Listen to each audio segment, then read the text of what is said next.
여러분 반갑습니다. 정치경제학 강좌 시작한 게 엊그제 같은데 벌써 이제 마무리하는 마지막 강좌를 시작하게 됐습니다. 오늘 6강은 제국주의에 대해서 공부를 하고요. 그리고 오늘 강의를 맡은 저는 사회주의자에서 편집위원하고 있는 황정규라고 합니다. 반갑습니다. 네. 제국주의라는 말은 들어보셨나요? 평상시에?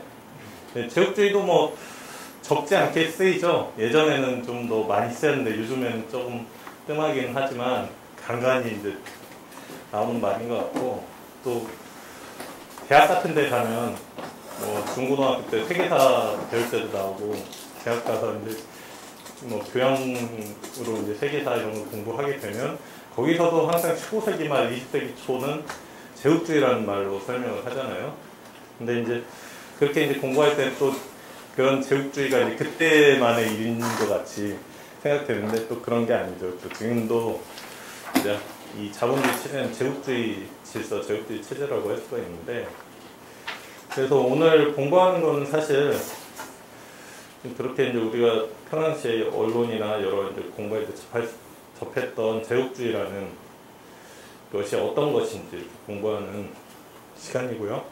그래서 오늘 강의는 계열 적어놨습니다. 이렇게 이 순서로 할 건데요. 왜 제국주의를 학습해야 하는가에 대해서 간략하게 얘기를 해보고요. 그래서 공부해야 되는 이유를 좀 알아야 또 공부하는 데 도움이 되니까요. 그 얘기를 좀 하고, 그 다음에 오늘 이제 제국주의를 논의하는데 주로 우리가 이제 검토할 거는 레닌이 쓴 제국주의라는 책입니다. 그래서 레닌이 제국주의를 작성한 목적에 대해서 간략하게 이제 공부를 하고, 본격적으로 레닌의 제국주의의 주요 내용 해서 총 책의 이제 목차는 10장까지 되어 있거든요. 그래서 그 내용들을 전체적으로 살펴보는 시간을 갖도록 하겠습니다. 이 전체 흐름은 상당히 논리적이고 유기적이라서 이 흐름을 쭉 보면 대강 어떤 얘기를 하려고 하는지, 그래서 제국주의가 어떤 것인지 좀 이해를 할 수가 있다, 이렇게 볼 수가 있고요. 그리고 이제 여기만 그치면 또 그런 얘기 할 수 있잖아요. 가령 레닌이 제국주의를 쓸 때는 여러 제국주의 국가들이 서로 경쟁하고 싸우고 해서 두 차례 세계대전까지 했던 그런 시기였고, 그런데 지금 우리가 사는 현재는 사실 그런 식으로 간다기보다는 어떻게 보면은 미국이라는 나라가 대방처럼 하나 딱 있어가지고 거의 이제 자주우지하는 시기의 느낌을, 요즘에 조금 뭐 중국이나 러시아하고 이제 미국이 이렇게 뭔가 충돌이 있는 것 같긴 하지만 여전히 미국이 더 힘이 세고, 그래서 현대 제국주의가 어떤 형태로 지금 운영되고 있는지 이거를 좀 공부를 해보도록 하겠습니다. 마지막으로 공부할 부분 아제국주의와 한국의 아제국주의화인데, 이제 제국주의라는 게 그냥 진짜 말 그대로 선진국, 우리가 잘 아는 일종의 서구, 혹은 거기에 플러스해서 이제 조금 후발주자로 했지만 우리나라의 식민지로도 만들고 일본 정도 해서 이런 나라들만 제국주의라고 생각하기 쉬운데, 딱히 그렇지 않다는 거죠. 우리 공부하겠지만 제국주의라는 게 자본주의 발전의 산물이기 때문에 어느 정도 자본주의가 고도로 발전하면 어떤 나라든지 이제 제국주의적 성격을 띠게 되는데, 그렇지만 이제 그런 나라들이 이제 완전히 제국주의화하지 않고 또 한편으로는 기존의 이제 제국주의 질서에서는 좀 종속적인 모습을 띠기도 합니다. 그래서 그런 아제국주의라는 용어로 그걸 설명을 하고 있고, 한국도 그런 모습을 보이고 있어서 그에 대해서 얘기하는 시간을 갖도록 하겠습니다. 최대한 오늘 강의에서 중심은 레닌의 제국주의의 주요 내용이고요. 이 내용을 최대한 좀 상세하게 설명드리고, 그리고 다른 내용들은 좀 최대한 오늘 그 뒤에 이제 마무리 행사가 있기 때문에 간략하게 좀 핵심적인 내용들을 중심으로 말씀을 드리도록 하겠습니다. 예. 그러면 첫 번째로 왜 제국주의에 대해 학습해야 하는가 라는 부분인데요. 정치경제학 강좌잖아요. 정치경제학 공부하는데 갑자기 이제 제국주의를 왜 공부하나 이렇게 생각하실 수도 있을 것 같아요. 그러니까 좀 제국주의는 좀 정치적인 부분이고 또 국제관계, 대외관계 이런 부분이고, 이제 정치경제학은 말 그대로 자본주의 경제적인 측면을 이렇게 설명하는 이제 그런 것 같은데, 왜 마지막 강의에서 이제 굳이 제국주의를 공부하느냐, 이 부분을 좀 고민을 해보실 필요가 있어요. 이거는 뒤에서 눈이 강조하지만 사실 제국주의라는 게 그 본질은 자본주의의 발전에 있다라는 거죠. 그래서 자본주의라는 걸 우리 공부하면 그러니까 자본주의의 필연적인 발전의 결과로서 제국주의가 출현하게 되는데, 그렇기 때문에 제국주의를 공부하지 않고 이제 자본주의를 공부하면은 사실은 이제 어떻게 보면 끝이 좀 흐지부지 끝나는, 이제 마지막에 좀 공부해야 될 부분들을 빼고 가는 이런 게 될 수가 있는 거죠. 예, 그리고 또 실질적으로 우리 어떤 정치적이거나 실천적인 측면에서도 사실은 제국주의에 대한 어떤 문제의식을 가지고, 그래, 아니, 자본주의에 대한 문제의식을 가지고, 문제는 자본주의다, 이런 생각을 갖는다 하더라도, 만약에 이제 그 생각이 이제 제국주의와 연결되지 않으면 일정 정도 한계를 가질 수밖에 없다는 거죠. 왜냐면 다들 아시겠지만 자본주의라는 것은 국제적인 체제고 국제적인 어떤 질서를 갖고 있는데, 그게 핵심이 이제 제국주의라는 거죠. 그래서 자본주의라는 거에 대해서 문제 삼고 하는데, 제국주의에 대해서 문제 삼지 않게 되면 자본주의에 대한 문제 제기가 그 한계에 그치는, 이렇게 이제 얘기를 할 수가 있습니다. 예를 들면 한국 같은 경우에도 사실은 제국주의에 의한 엄청난 영향을 받아온 나라잖아요. 한국이 이제 식민지가 된 것도 그런 제국주의, 일본 제국주의에 의해서 식민지가 됐고, 해방된 이후에도 사실상 이제 분단, 또 반공 체제가 수립됐는데, 이 체제 자체도 그냥 한국의 지배계급이 수립한 게 아니라 사실은 미 제국주의 세력의 적극적인 지지와 엄호 속에서 수립되고, 또 그런 체제 자체가 유지되는 게 사실 미 제국주의 입장에서 매우 이제 자기 이해에 부합하는 일이었다는 거죠. 그 아울러서 한국 자본주의를 보면 매우 이제 대미 종속적인 측면을 보이잖아요.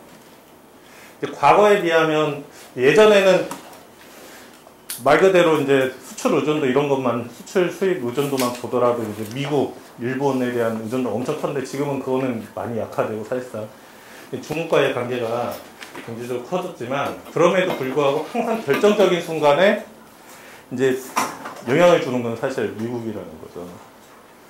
이를테면 이제 박근혜 때도 그랬거든요. 이제 박근혜가 이제 중국하고 관계에서 이제 전략적 동반자 관계로 가겠다 이러면서 이제 또 중국이 이제 시진핑이 초청해서 이제 갔죠. 이제 그랬는데, 그러고 나서 얼마 안 있다 미국에서 이제 쪼르르, 이제 그 당시 오바마 행정부 시절인데 이제 부통령이 와가지고, 우리는 남들하고 친하게 지내고 선 분명히 이렇게 하지 않는 사람들 싫어한다, 어디에 쓸 건지 확실하게 해라, 이런 얘기를 하고 갔어요. 그러고 나서부터는 이제 박근혜가 이제 거의 이제 깨갱해가지고 미국 입장에 서서 이제 사실 그게 이제 위안부 합의로까지도 이어졌거든요. 그런데 이제 그 당시에 그렇게 한국으로 쪼르르 왔던 그 당시 부통령이 누구냐, 지금 대통령이 미국 대통령 바이든이거든요. 그러니까 그렇기 때문에 한국에서 어떤 자본주의 체제에서 발생하는 문제를 어떤 해결하고 극복하기 위해서 싸우게 되면 필연적으로 이제 제국주의와의 싸움으로 갈 수밖에 없다는 거죠. 또 한편으로는 이제 그거를 회피하게 되면 이제 자본주의하고 싸우는 문제에서 이제 사실은 제대로 싸우지 못하게 된다, 이렇게 이제 볼 수가 있고, 그렇기 때문에 제국주의에 대해서 좀 우리가 정확히 이해할 필요가 있다는 거고요. 또 하나는 정확하게 이해하는 데 있어서 또 중요한 부분이, 이 제국주의에 대해서 이해하는 방식에서 사실 민족주의적인 방식이 많다는 거죠. 한국은 좀 또 이 사회운동, 변혁운동의 이 역사 속에서 보면 사실 이제 민족해방 계열이라고 이렇게 지칭하는 흐름들도 있고 해서, 사실 반미, 반제를 외치지만 사실 그게 어떻게 보면 민족주의적인 정서나 민족주의적인 사고틀 속에서 이제 그런 구호들이 나오는 경우가 많았습니다. 그렇다 보니까 이제 그런 경우에는 어떻게 되냐? 제국주의에 대해서 접근하는 방식이 민족 대 민족, 국가 대 국가의 문제로 접근하게 된다는 거죠. 강대국 대 약소국가, 강한 민족, 억강 민족 대 이제 약소 민족, 피어간 민족 이런 식으로 접근을 하게 된다는 거죠. 이제 그렇게 되면 사실은 이제 민족과 민족 간의 싸움으로 이게 이제 주로 어떤 대립 전선이 형성되는데, 근데 실제로 그게 아니라 제국주의라는 게 어떤 건지, 그 경제 본질이 어떤 건지 알게 되면 제국주의를 민족주의적인 관점에서 접근하는 게 아니라 자본주의와 싸우는 문제로 접근할 수가 있다는 거죠. 그게 이제 또 어떻게 보면 오늘 공부하는 데서 이제 레닌 제국주의라는 책이 계속 강조하고 있는 부분이고요. 그래서 이 부분을 이해하는 데 있어서도 이제 제국주의, 레닌의 제국주의를 공부하는 게 중요하다, 이렇게 말씀을 드릴 수가 있겠습니다. 예. 그래서 이제 본격적으로 이제 강의로 들어가면, 그러면 우리가 이제 오늘 공부해서 이제 주로 보게 될 텍스트는 레닌의 제국주의라는 책인데, 왜 이걸 보냐? 이거는 사실 제국주의 하면 가장 대표적인, 제국주의에 대해서 가장 체계적이고 이론적으로 분석한 책이다, 이렇게 이제 정평이 나 있기 때문에, 그리고 그게 여전히 우리에게 큰 그 어떤 의의가 있기 때문에 이제 공부를 하게 됩니다. 그리고 이제 그러면 이제 레닌이 이제 왜 이제 이 제국주의라는 책을 작성하게 됐느냐, 이거에 대해서도 좀 볼 필요가 있는데요. 이 책이 나온 지는 벌써 한 100년이 지났습니다. 이제 이 책은 이런 책인데요. 사실 저 입장에서 이제 제가 이걸 번역을 했기 때문에, 책이 1917년에 출판됐는데 이제 100년이 지난 2017년에 제가 번역을 해서 냈습니다. 그래서 또 제가 번역한 책을 가지고서 이렇게 강의를 하게 돼서 좀 뜻깊게 생각이 되고, 이제 이 책은 사실 제국주의를 이론적으로 다루지만, 그 제국주의 이론적으로 다루는 데 있어서는 그 정치적인 배경이 있는 거예요. 뭐냐? 첫 번째는 이 책을 쓸 당시가 1916년이었어요. 책이 나온 건 1917년이라 사실 러시아에서 혁명이 일어나고 난 이유인데, 실제로 책을 쓴 거는 1916년 초반이어서 전쟁이 한참 일어나고 있는 상황이었던 거죠. 근데 제1차 세계대전이라는 게 사실 미중의 전쟁이잖아요. 유럽에서는 사실 전쟁이 자주 일어났는데, 국가 간의 전쟁이 자주 일어났는데 1차 세계대전 같은 전쟁이 없었죠. 그렇게 대량 학살을 하고 모든 나라가 총력전을 하고 이런 전쟁이, 그런 어떤 학살극이 없었는데, 이제 그걸 사실 보면 왜 이런 전쟁이 일어났는가 분석을 안 할 수가 없는 거잖아요. 근데 또 하나는 이런 전쟁이 제1차 세계대전이 갑자기 일어난 게 아니에요. 그 한 10년, 20년 전부터 세계대전이 일어날 수 있을 가능성이 계속 점쳐지고, 그거에 대해서 경계하는 목소리가 계속 이제 커져갔거든요.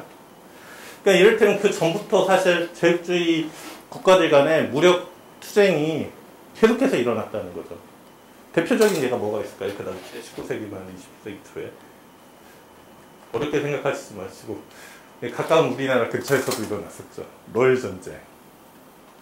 그리고 예전에 이제 세계사 공부하면 이제 인물의 공부에 많이 나오는 게 파쇼다 사건, 뭐 이런 것도 있고, 그리고 이제 1차 세계대전 직전에 났던 전쟁은 이제 발칸 전쟁이라고, 이건 또 상당히 위태로웠던 전쟁이고, 사실 발칸 전쟁에서 이제 남았던 어떤 씨앗이 이제 제1차 세계대전을 일으키는 또 도화선이 되기도 하죠. 그래서 몇 년 전부터 사실은 전쟁이 일어날 것이라는 것에 대해서 예상을 다 하고 있었다는 거죠. 그랬는데 이 전쟁을 막지 못했다는 거고요. 더 나아가서 실제로 전쟁이 일어나면 이 전쟁에 대해서 반대해야 된다. 그러니까 전쟁이 일어나는 걸 1차적으로 막아야 되고, 전쟁이 일어나게 되면 투쟁을 통해서 이 전쟁을 반대하고, 오히려 이 전쟁의 기회로 해서 사회가 완전히 더 진보적인 방향으로 갈 수 있도록 바꿔야 된다라고 이제 계속해서 이제 얘기해왔었는데, 그렇게 얘기해왔던 세력이 오히려 각 나라, 자기 나라의 전쟁을 지지하는 입장으로 돌아서 버렸다는 거죠. 그래서 그런 부분들을 어떻게 설명할 거냐라는 이제 고민해서 레닌이 이제 제국주의라는 책을 이제 쓰게 됐다는 겁니다. 그래서 이제 자료 교재를 보시면 152쪽과 153쪽에 그 얘기를 하고 있는데요. 첫 첫 번째는 제1차 세계대전의 원인인 제국주의 본질 규명이다 라고 해서, 제국주의라는 말 자체는 사실은 이를테면 사회주의자들이나 이렇게 좌파 쪽에서 많이 쓰잖아요. 근데 이제 제국주의라는 말 자체는 사실 처음 등장했을 무렵에는 다 누구나 다 쓰고 있었던 용어예요. 이를테면 여기 교재에서 얘기한 존 애킨스 홉스는 자유주의자인데 이 사람이 제국주의에 대한 책을 썼어요. 그러니까 이 무렵에 제국주의라는 현상이 있어서 이게 뭐냐라는 사람들이 고민을 하고 있었고, 그리고 이 제국주의가 이제 생겨나면서 각 나라 유럽의 각 열강들 간의 어떤 무장투쟁들이 막 갈등들이 일어나는데 이것이 어떻게 설명될 수 있을 것이냐, 이런 고민들을 많이 했다는 거죠. 그 속에서 실제로 이제 전쟁이 일어나게 됐고, 그런 전쟁의 원인에 대해서 이제 레닌이 설명을 하려고 했다라는 부분이고요. 두 번째는 기회주의 세력에 대한 폭로 부분입니다. 아까 말씀드렸죠. 그러니까 그 전부터 제1차 세계대전이 일어나기 전부터 전쟁이 일어날 거라는 거에 대해서 거의 많은 사람들이 예측을 하고 있었고, 그리고 그 전쟁이 일어나기 전에 이걸 막아야 된다. 혹은 전쟁이 일어나면 이것을 이제 이 전쟁의 본성을 폭로하고 이 전쟁을 기회로 오히려 기존 질서를 바꾸는 계기로 삼자. 이런 얘기들을 해왔는데 그러지 않고 다 이제 전쟁이 일어나니까 자국 정부들을 이제 지지하게 됐다는 거죠. 그래서 이 흐름들은 잠깐 이제 좀 설명을 드려야 되는데, 1889년에 제2 인터내셔널이라는 이제 노동자 국제조직이 형성이 됩니다. 그래서 이 노동자 국제조직이 1900년대 초반부터 계속해서 국제대회를 하면 반정 결의를 했다는 거예요. 근데 이제 이 무렵에 사실상 이 노동자 국제조직 내에 국제적인 이제 노동운동 내에 이제 두 가지 흐름이 형성되기 시작했다는 거죠. 하나는 기회주의적 흐름이 형성됐고, 다른 하나는 혁명적 흐름이 이제 존재했다는 거죠. 이제 가면서 이제 제 인터내셔널이 계속 가면 갈수록 이 기회주의 세력들이 이제 힘이 세지기 시작하는 거죠. 대표적으로 이제 이 기회주의 세력을 대변했던 이론가가 있습니다. 그 베른슈타인이라고, 혹시 이름 들어보셨나요? 네, 사회민주주의 쪽에서는 가장 뭐 시초처럼 얘기되고 있는 사람인데, 그런 사람들이 있었고요. 그리고 이제 노동운동의 상당수가 이런 기회주의 흐름 쪽으로 갔습니다. 이 기회주의 흐름이라는 거는 좀 이따 이제 어떻게 등장하는지 제가 또 설명을 드릴 텐데, 노동운동 내에서 이제 주도력을 이제 잡고 가니까 결과적으로는 반정 결의를 했지만 1914년에 전쟁이 일어났을 때에는 전쟁 지지로 갔다는 거죠. 그래서 이 기회주의 세력은 이제 어떻게 그 당시에 불렀냐, 사회국수주의라고 불렀어요.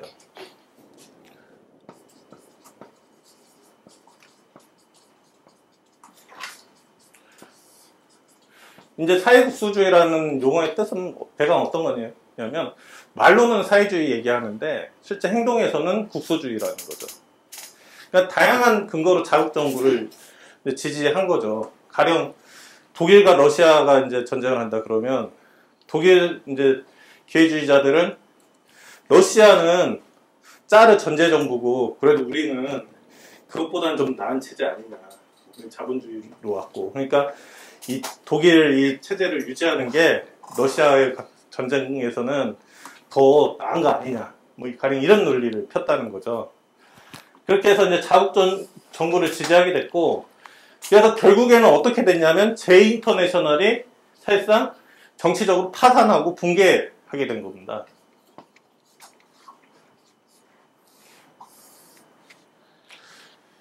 그런데 이제 이 사회국수주의자들은 이 전쟁에서 제1차 세계대전에서 자국 정부의 전쟁을 지지하는 입장으로 노골적으로 이렇게 갔다면, 그래서 이제 레닌은 절정에 다다른 게 기회주의라고 얘기를 하거든요. 그런데 이 기회주의 안에서도 또 그 정도는 아니고, 그래도 전쟁은 좀 잘못된 거 아니냐 이런 얘기는 하지만, 그렇다고 이 기존에 사실은 한 조직에 있었잖아요. 한 조직에 있었는데 이 이제 기회주의자들을 비판하고 이 사람들하고 갈라서야 된다라는 얘기는 안 하고, 그래도 함께 가야 되는 거 아니냐, 이 사람 이 사회국수주의자들하고 함께 가야 되는 거 아니냐, 이 사람 문제는 있지만 또 전쟁은 반대 우리 해야 되지만 그렇다고 이 사람들하고 따로 갈 수는 없는 거 아니야, 이런 식의 얘기를 했던 사람도 있어요. 이런 사람들을 중앙주의라고 부르는 겁니다. 이 중앙주의의 대표적인 인물이 이제 카우츠키라는 사람이에요. 사실 레닌의 입장에서나 그냥 일반 정치에서도 중간에 이렇게 가운데 껴가지고 분위기 흐리는 사람들이 가장 안 좋은 거거든요. 그러니까 전선을 분명히 이제 만들어야 되는데 중간에서 사회국수주의가 문제라는 생각을 못 갖게 만드는 거죠, 사람들한테, 노동자들한테. 그래서 이제 레닌이 이제 제국주의를 쓸 때는 아까 말씀드렸듯이 이제 제1차 세계대전의 원인이 됐던 제국주의를 이제 규명하는 것과 더불어서 그런 전쟁이 일어났을 때 그 반대해서 같이 싸우자고 했던, 옛날에는 기회주의자들도 사실 동지들이었던 거거든요. 이 사람들이 배신을 하고 자본주의 정부를 이제 지지하는 입장으로 넘어가 버렸는데 왜 이런 현상이 일어났느냐, 이거를 이제 설명을 해야 된다, 이렇게 본 거죠. 그래서 두 가지 이유를 가지고서 이제 레닌이 제국주의론을 작성하겠다, 이렇게 이제 보시면 되겠습니다. 예, 그러면은 본격적으로 레닌의 제국주의의 주요 내용으로 들어가겠는데요. 사실 이 레닌의 제국주의는 자본론을 잘 이해하면 그 연장선상에서 이론이 전개되고 있다는 걸 알 수가 있어요. 그러니까 다른 말로 말씀드리면 기존에 우리가 공부했던, 앞강에서 공부했던 정치경제학 내용을 잘 살펴보시면 사실 그 연장선상에서 자본주의가 왜 제국주의로 갈 수밖에 없는지를 설명을 한다는 거죠. 이 점을 좀 인지해 주시면 좋을 것 같고요. 그러면 이제 제국주의가 뭐냐 했을 때 레닌이 이제 대표적으로 5가지 특성을 들었어요. 제국주의는 이런 거다. 그래서 이 부분에 대해서는 156쪽에 인용된 부분에서 설명을 하고 있는데요. 이 부분은 누가 한번 읽어주시겠습니까? 앞쪽에 계시니까 한번. 생산과 자본의 집중이 매우 높은 단계로 발전하며 경제생활에서 결정적 역할을 하는 독점체가 창출된다. 은행자본과 산업자본이 융합하고 이 금융자본을 토대로 금융가부제가 형성된다. 상품 수출과는 분대는 자본 수출이 이례적인 중요성을 획득한다. 국제적 독점 자본과 단체가 형성되어 자기들끼리 세계를 나누어 갖는다. 거대 자본주의 열강 사이에서 전 세계 영토 분할이 완료된다. 예, 이렇게 5가지 특징이 있습니다. 이 부분은 간단하니까요, 좀 머릿속에 잘 두시면 됩니다. 이제 실제로 이제 레닌의 제국주의에서는 이제 6번째 장까지 다루고 있는 겁니다. 사실 이제 금방 읽으신 부분에서 첫 번째 부분은 1과 2에서 이제 다루고 있는 거라고 보시면 되고요. 본격적으로 이제 각 장의 내용으로 들어가면 첫 번째 장은 생산의 집적과 독점체입니다. 그러니까 집적이라는 거는 어떤 건지 대강 아시나요? 어떤 거죠, 집적은? 자본의 집적은 어떤 거죠?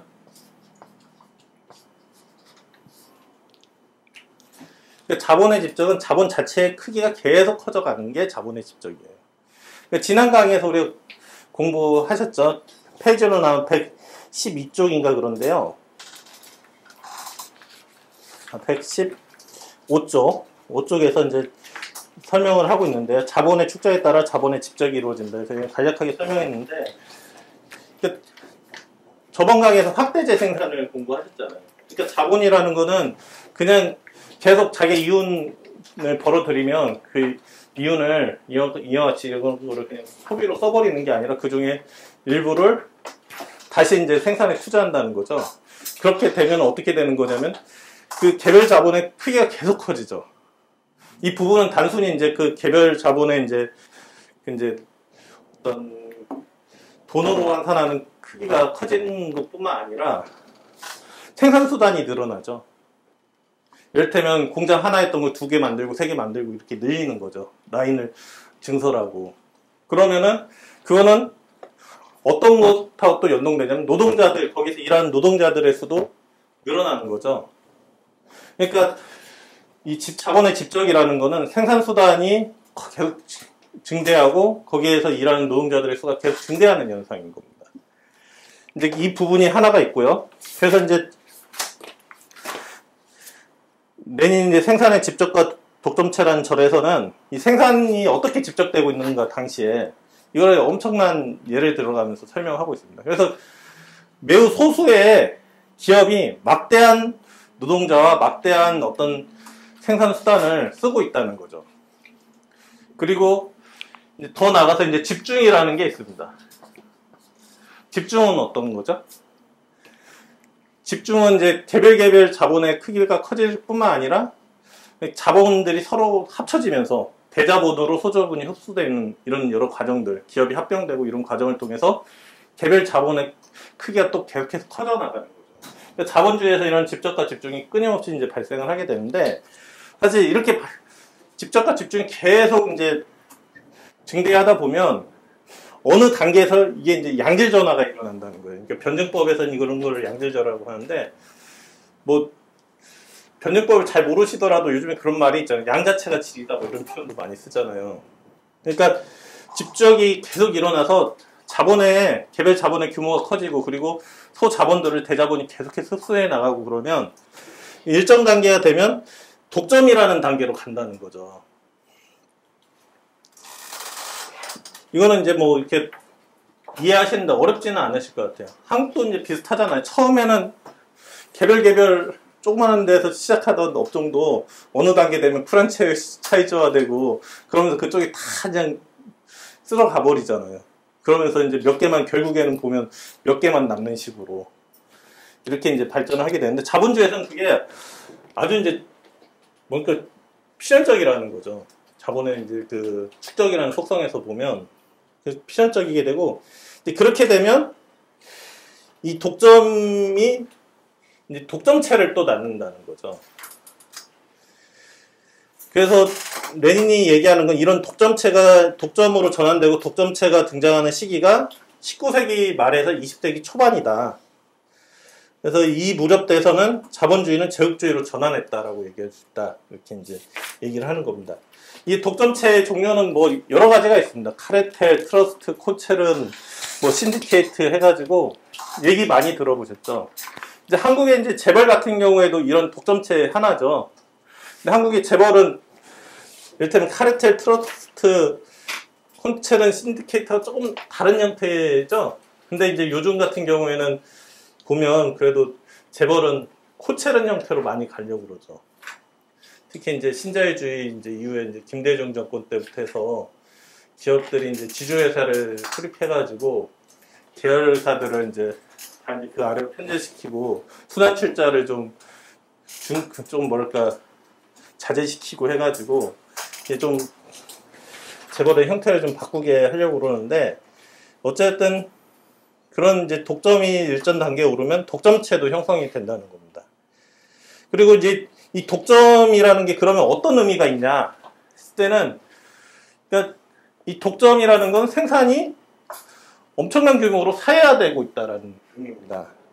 그래서 여기서 이제 예를 들었지만, 가령 이 독점이 형성되면 어떤 그 산업 부분 전체를 거의 좌지우지하고 사실상 통제하는 수준까지 된다는 거죠. 생산 그 양이든지 뭐 여러 가지 수급 상황이든 이런 것들 전반적으로 통제하는 수준까지도 간다는 거죠. 독점이 이제 완전히 완성된 데에서는. 예. 이제 그리고 이런 생산의 사회화라는 거는 그럼에도 불구하고 자본주의 틀 안에서 일어난 생산의 사회화라는 거죠. 그러니까 레닌이 얘기하려고 하는 건 대강 좀 도식적으로 얘기하면 이런 거죠. 일종의 이게 역사라는 그래프에서 보면 이제 자본주의고, 대강 이때 이제 자본주의가 만들어졌다고 하면 독점 단계에 이른 자본주의, 생산이 엄청나게 집적이 되고 집중이 돼서 생산의 사회가 고도로 진전된 이 자본주의는 한 이 정도에 있는 자본주의라는 거죠. 그래서 이 생산의 사회화라는 건 저번 공안 강의에서도 했지만 사실 어떻게 보면 긍정적인 측면이 있는 거고 새로운 사회로 가기 위한 물적인 조건일 수도 있죠. 그렇지만 아직 이 자본주의라는 틀 안에 있는 거예요. 이 자본주의 틀 안에서 생산이 고도로 발전한 거예요. 그렇기 때문에 159쪽 그 인용문, 그 상단 인용문 보시면은 이런 얘기를 하는 겁니다. 완전한 자유경쟁에서 완전한 사회화로 가는 과도기에 놓인 일종의 새로운 사회 질서로 끌고 간다. 말이 조금 이게 좀 뭐랄까 어렵게 이제 쓴 것 같은데, 그러니까 새로운 사회 질서라는 거는 사회주의를 암시하는 거죠. 왜 이렇게 표현했냐면은 제국주의라는 책 나중에 보시면 알겠지만 이게 러시아 정부의 검열을 예전에 통과했던 책이거든요. 그렇기 때문에 그런 검열을 통과할 정도의 내용으로 이렇게 쓴 거예요. 그러다 보니까 이제 사회주의 직접적으로 얘기하기보다는 암시적인 표현이 들어간 것 같습니다. 그런데 새로운 사회 질서라는 건 어떻게 보면 사회주의를 얘기하는 건데, 그렇지만 새로운 사회 질서로 이렇게 가고 있는 그런 어떤 부분이지만 자본주의 틀 안에 있다는 거죠. 그 자본주의 틀 안에 있다는 게 뭐냐면, 그 다음에 이제 곧장 이제 설명하고 있듯이 생산의 사회화에도 불구하고 소유의 사적 자본주의적 성격은 그대로 남아 있다는 거예요.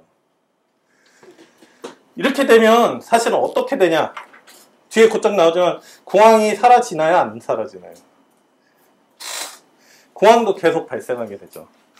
저번 강의에서 아마 이제 강조했던 부분일 것 같은데, 공황이라는 거는 생산의 사회적 성격이 발전을 하는데 그 소유는 사적 자본주의적 성격으로 남아있기 때문에 발생을 한다. 그건 자본주의 근본 모순에서 이제 발생한다. 이렇게 얘기를 드렸을 텐데, 이제 고도로 발전해서 뭔가 새로운 사회로 가는 어떤 맹아를 이렇게 탁 잉태하고 있는데, 그렇지만 기존의 어떤 소유 관계 속에 철저히 이제 이렇게 갇혀있기 때문에 이 모순이 사라지지 않고 계속해서 표출된다는 거죠. 그렇기 때문에 독점 자본주의, 제국주의 단계에서도 공황이 계속해서 발생할 수밖에 없다는 거죠. 그건 이미 우리가 경험적으로 알고 있는데, 왜 이 얘기를 하냐면, 이 당시에는, 그러니까 생산이 고도로 발전하면서, 아까 했던 독점 단계에 오니까 산업, 이런 한 산업에서 실제로 독점체 몇 개, 두세 개, 한두 개, 두세 개가 다 좌지우지 하잖아요.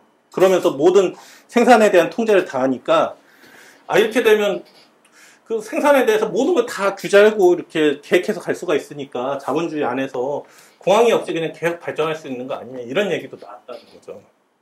근데 그게 아니라 이 자본주의 기본 모순은 계속해서 존재하고 있는 속에서 그 안에서의 어떤 생산의 생산의 사회적 성격이 고도화된 거기 때문에 공황은 이제 계속 발생할 수밖에 없다는 얘기를 하고 있습니다.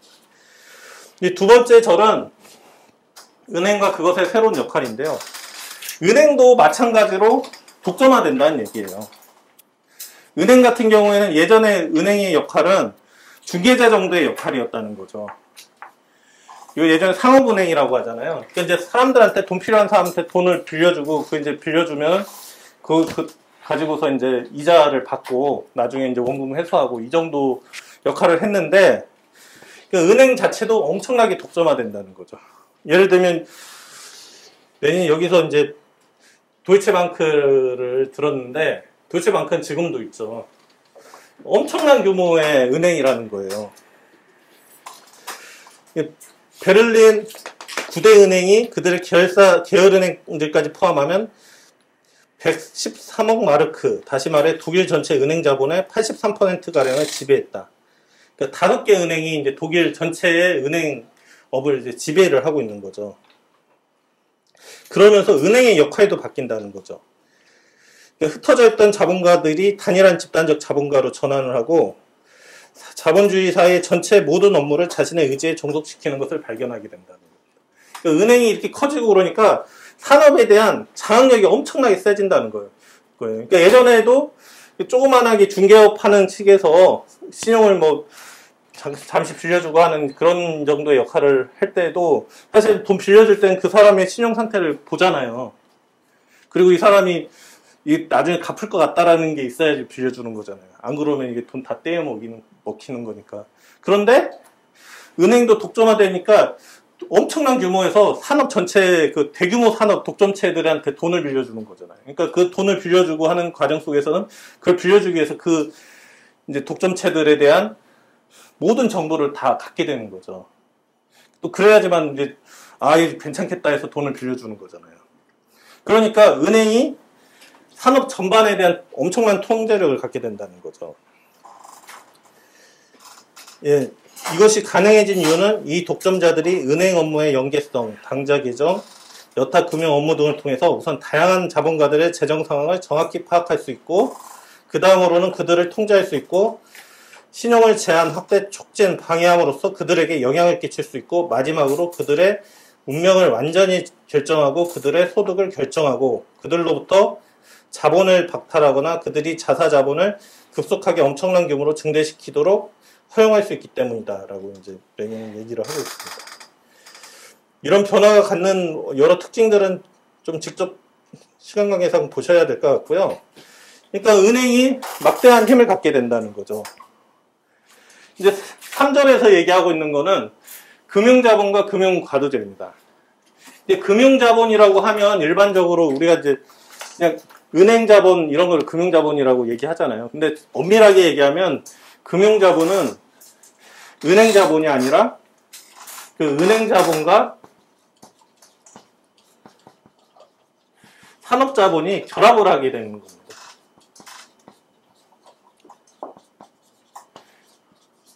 이거를 이제 금융자본이라고 하는 거예요. 그러니까 생산에서 직접 이 엄청나게 발전하는 독점체가, 산업 부분의 독점체가 이제 형성되고, 은행도 독점화되면서 새로운 역할을 갖게 되고, 그러니까 이 산업에서의 이제 독점자본과 은행에서의 독점자본이 서로를 융합하기 시작한다는 거죠. 그렇게 해서 이제 형성된 자본이 이제 금융자본이라고 부르는 거고요. 그렇게 되면서 자연스럽게 이제 금융과도제가 형성된다는 거예요.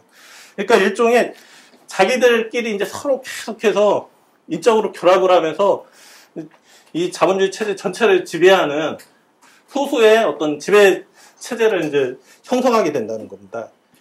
그 예로 이제 든 게 이제 우리가 이제 사실은 이런 금융과도제 형성과 관련해서 다양한 뭐 예가 실제로 있는데, 레닌이 예를 든 건 자본 참가제도라고 해서 지분을 통해서 연쇄해서 이제 다른 기업들에 대한 지배력을 장악하는 거죠. 그걸 통해서 산업 전체에 대한. 그러니까 이제 여기서 그 레닌이 예를 드는 거는, 이제 기업 지분의 50%만 있으면은 그 기업을 경영할 수 있잖아요. 경영권을 가질 수가 있잖아요. 그러니까 50%만 계속해서 이 기업이 50%만 있으면 이 기업을 지배하고, 그걸 가지고서 이 기업의 자금을 가지고 또 다른 기업을 지배하고, 이런 식으로 쭉쭉 이어지면 아주 조금의 자금을 가지고서도 막대한 산업을 지배할 수가 있다는 거예요.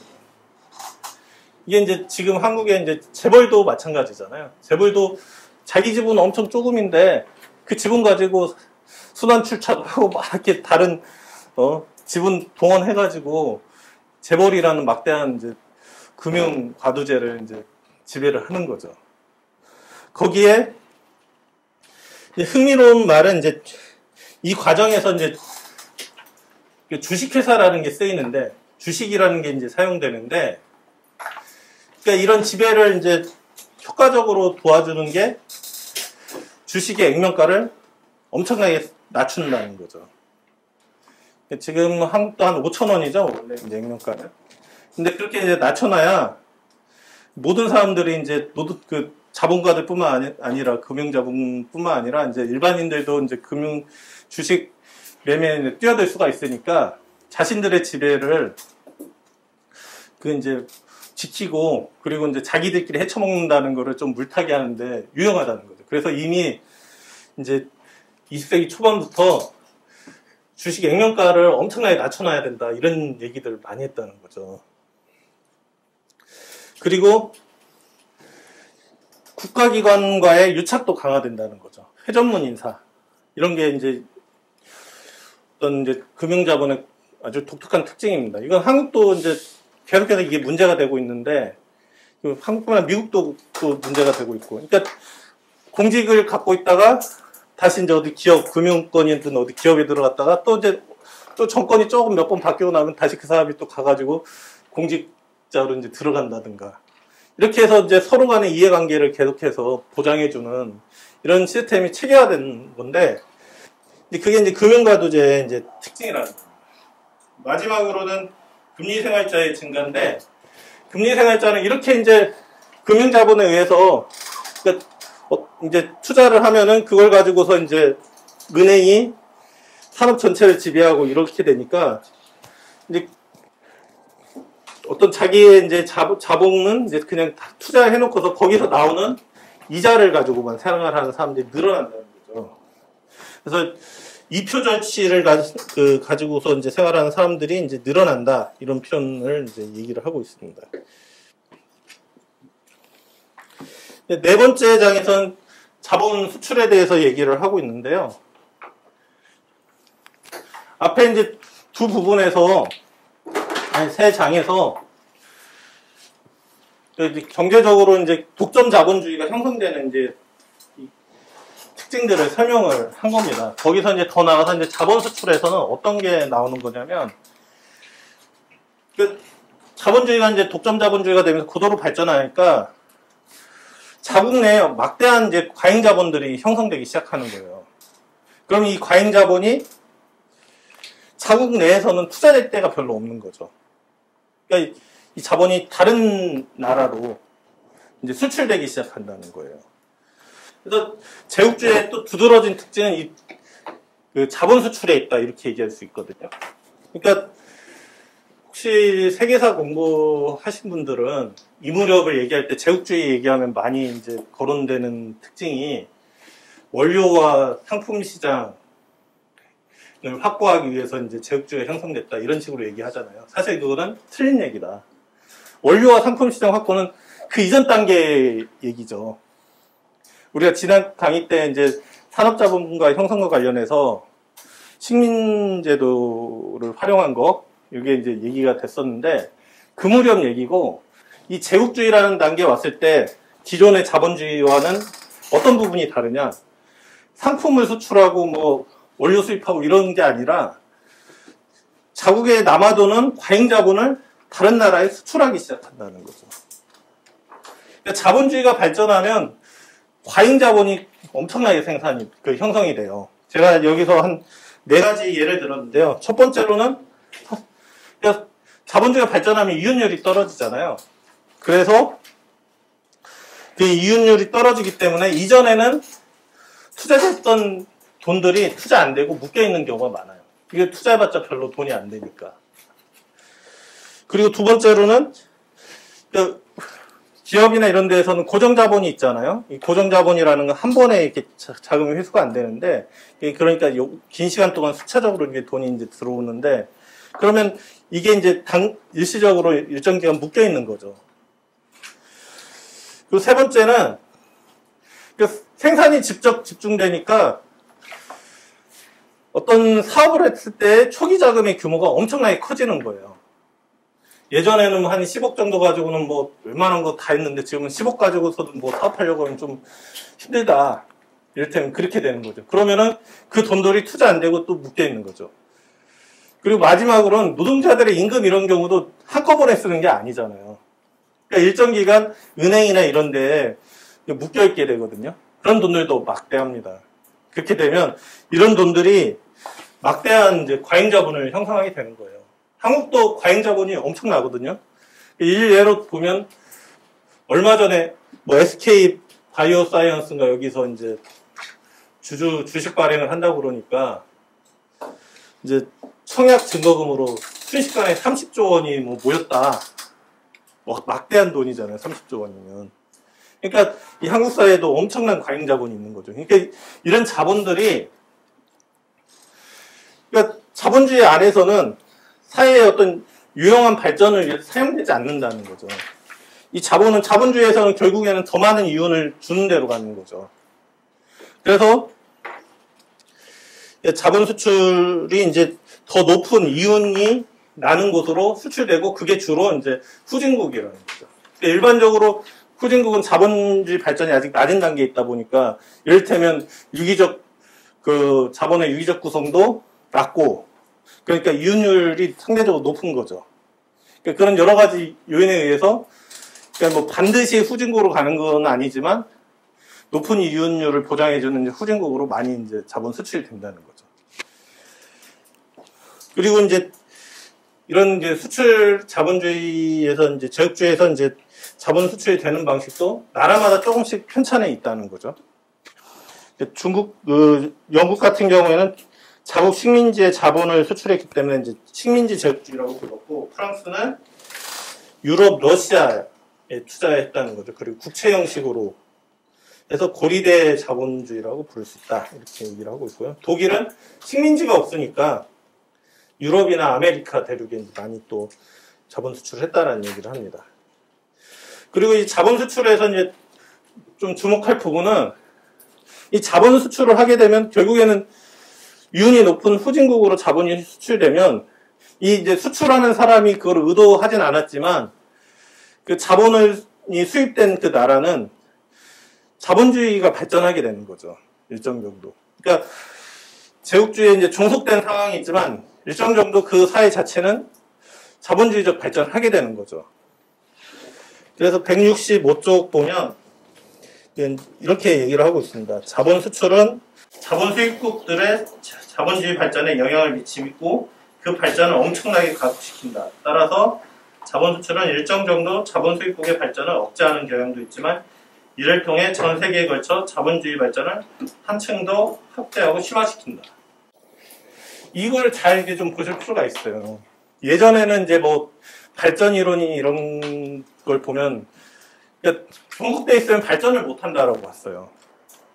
저는 이제 몇 년 전에 한국 사회가 아직도 식민지 반자본주의라고 이렇게 얘기하시는 분도 만났는데 반자본주의는 절반 반자에서 자본주의도 지금 아직 안 됐다 이런 얘기를 하시는데 그러니까 왜냐면 미국에 좀 종속돼 있기 때문에 발전이 안 된다 이런 거죠. 근데 그렇지 않다는 거죠.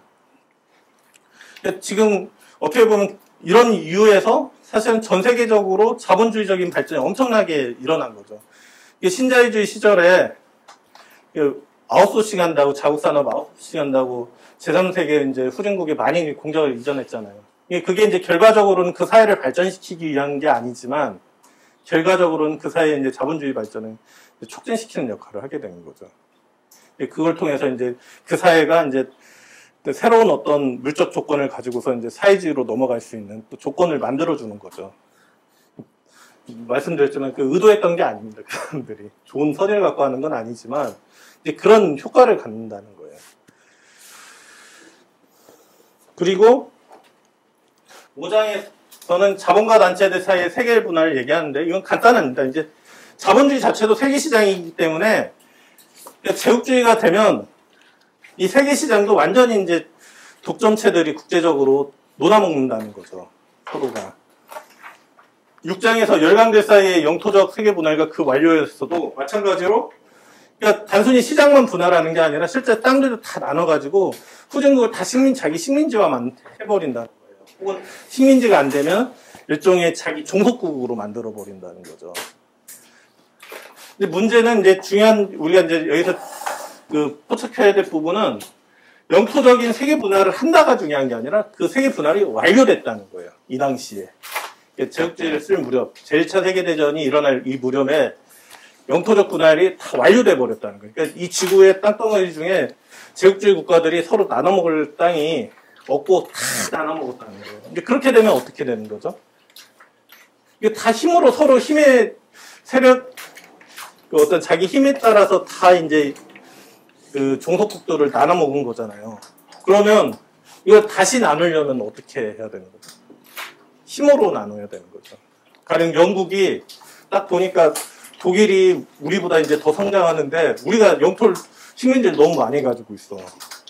그러니까 니들이 커지니까 그래 니들 이거 좀 더 가져야 되겠다. 이제 우리는 필요 없으니까 가령 인도 식민지 니들이 가져. 이렇게 안 한다는 거죠. 그러니까 사실은 여기까지 가면은 왜 이제 1차 세계대전이 일어날 수밖에 없는지가 나오는 거예요. 이미 열강대는 다 나눠 가졌고, 거기에서 이제 후발주자고 또 급속하게 성장하고 있는 독일 같은 나라는 이미 분할된 거에 대한 불만을 가질 수밖에 없는 거죠. 그런 상황에서는 결국에는 전쟁을 통해서 강제적으로 뺏어올 수밖에 없는 거죠. 그래서 새롭게 이제 현실적인 침해 관계에 따라서 이 영토를 새로 이제 다 나눠 먹어야 되는 거죠. 그래서 제1차 세계대전이 일어났다. 이렇게 이제 볼 수가 있는 겁니다. 근데 이제 이 부분에서는 좀 이제 전체 흐름 속에서는 중요하지 않지만 주목할 부분은 뭐냐면, 레닌이 이제 세 가지 국가의 종속의 과도 형태라는 걸 얘기한다는 거예요. 하나는 제국주의, 그러니까 이제 식민지를 보유하고 있는 나라. 또 하나는 식민지. 그런데 이제 또 하나의 형태가 뭐냐면, 식민지는 아니지만 정치적으로, 경제적으로 예속되어 있는 나라들.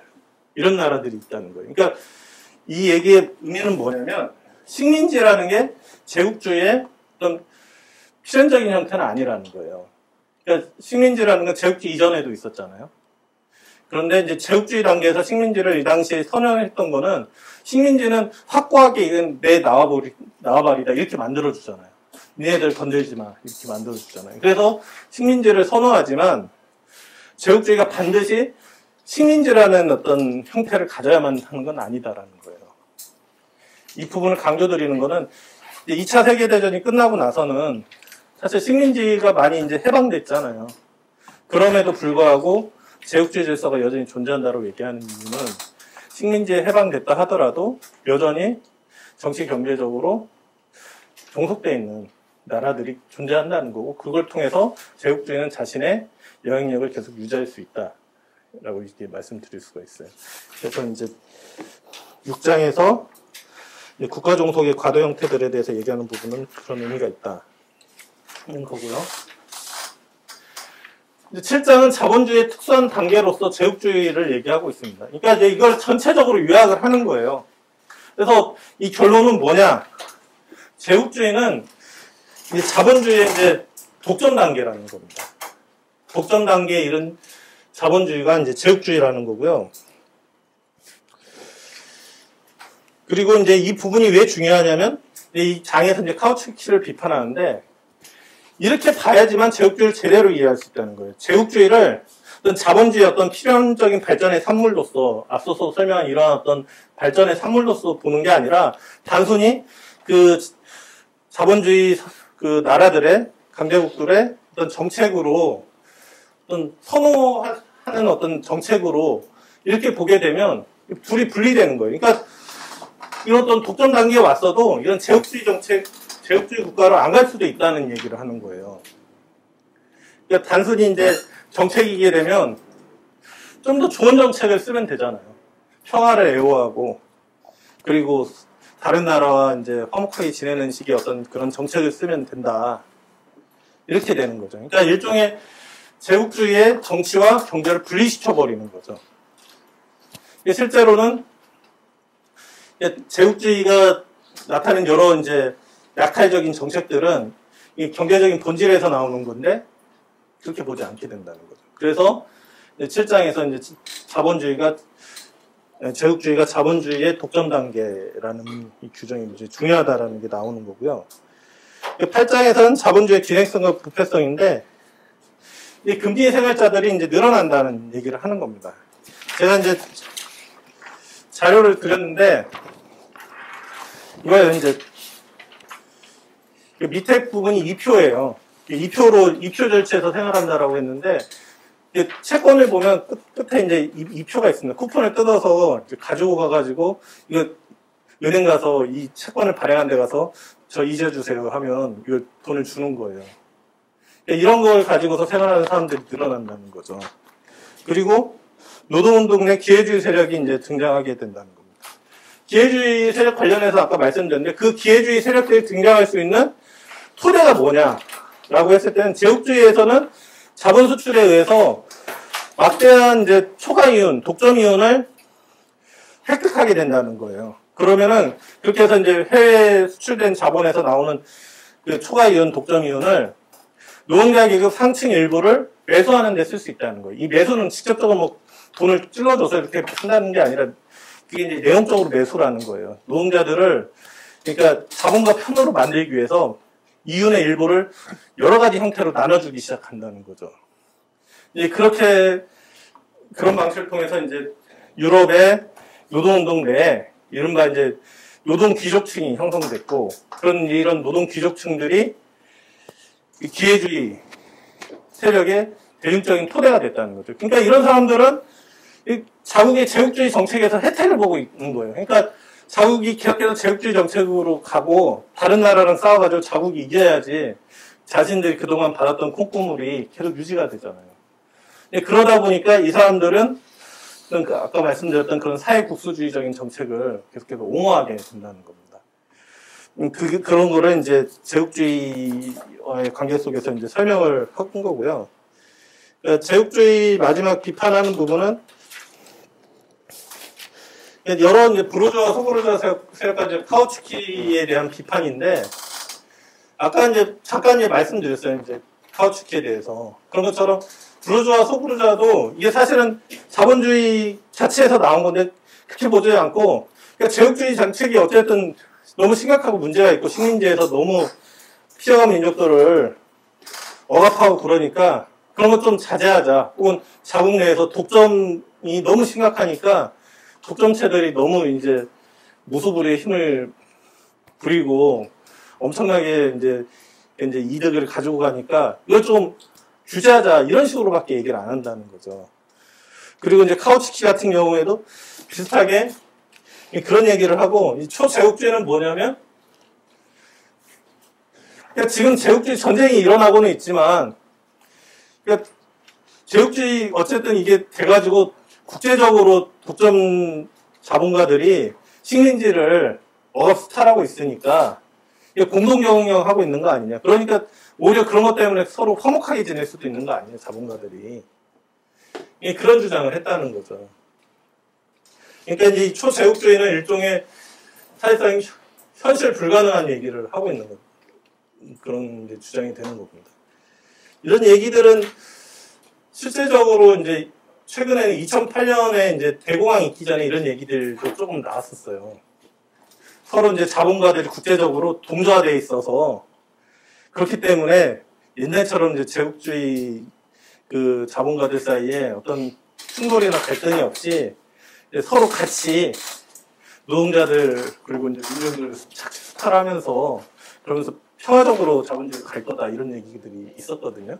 이게 이제 한 10여 년 전에 나왔었는데 이제 그런 얘기를 이제 카우츠키가 했었다는 거죠. 예, 마지막으로 10장에서는 제국주의의 역사적 위치를 얘기하고 있는 건데요. 이 전체적인 것들을 설명하고 나서 제국주의가 지금 역사에서 어떠한 위치에 있는가를 실용적으로 설명하는 거예요. 아까 설명했듯이 제국주의는 이 정도 단계에 있다고 했는데 그렇기 때문에 사실 여기로 넘어갈까 말까 하는 이 단계에 있다는 거예요. 그러니까 새로운 사회로의 이행을 뜻한다는 거죠. 그렇지만 그 이행을 막고 있는 것은 기존의 자본주의적 사적 소유관계가 그걸 막고 있을 뿐이고 그러다 보니까 이제 엄청난 사회적인 이제 어떤 고통이 야기된다는 거죠. 그래서 이제 레닌이 어떻게 얘기를 하고 있냐면 제국주의는 이행 중인 자본주의 혹은 보다 정확하게 말해 사멸하는 자본주의다 라고 얘기를 하고 있고요. 생산의 사회화를 겪고 있고 사적 경제관계, 사적 소유관계는 더 이상 그 내용물과 맞지 않는 껍질, 만약 그걸 제거하는 게 인위적으로 지체된다면 불가피하게 부패할 것이 뻔한 껍질. 만약 최악의 경우 기회주의 종기의 치유가 오래 지체된다면 상당히 오랜 기간 동안 부패 상태로 남아있을 수 있지만 제거되는 것이 불가피한 껍질이 되었다. 라고 얘기를 하고 있습니다. 그러니까 한마디로 이제 제국주의는 프롤레타리아 사회혁명의 전야다. 이렇게 얘기를 했었고, 이거는 이제 이 제국주의 단계는 어떻게 보면 이제 자본주의에서 사회주의로 역사적으로 이해하는 단계가 왔다. 이거를 이제 표현을 하고 있는 겁니다. 이제 이렇게 이제 레닌이 제국주의의 역사적 위치에 대해서 이제 설명을 했고요.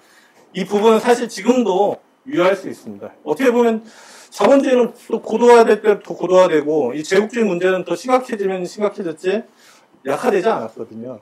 이런 단계에서 이제 노동자들이 민중들이 엄청난 고통을 겪고 있고 사실 그래서 로자 룩셈부르크 같은 경우에는 사회주의냐 야만이냐 이 둘밖에 없다 이런 얘기까지 했었는데 벌써 100년 전에 이런 얘기를 했었는데 지금이 그런 단계가 된 거죠.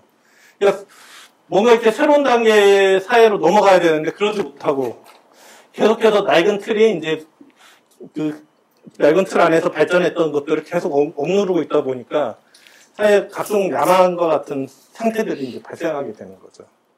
예를 들면 그 대표적인 게 뭐 파시즘의 등장 이런 거를 이제 역사적으로 예를 들 수 있을 것 같습니다. 5분 정도 쉬고 뒷부분 신속하게 마무리하도록 하겠습니다.